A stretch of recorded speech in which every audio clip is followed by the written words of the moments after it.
We are looking at how to pronounce this name as well as how to say more interesting and often mispronounced names from the NFL as well. So make sure to stay tuned and consider subscribing for more learning. Here is an American football player playing for the Kansas City Chiefs as a tight end. So how do you pronounce his name?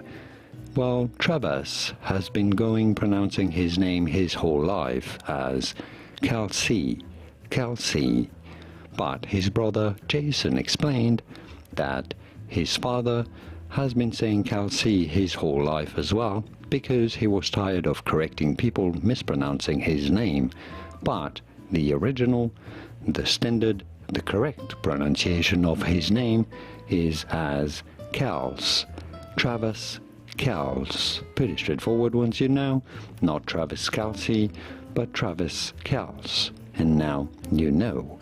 Here are more videos on how to pronounce more interesting names from the National Football League, whose pronunciations aren't always obvious. Many get them wrong.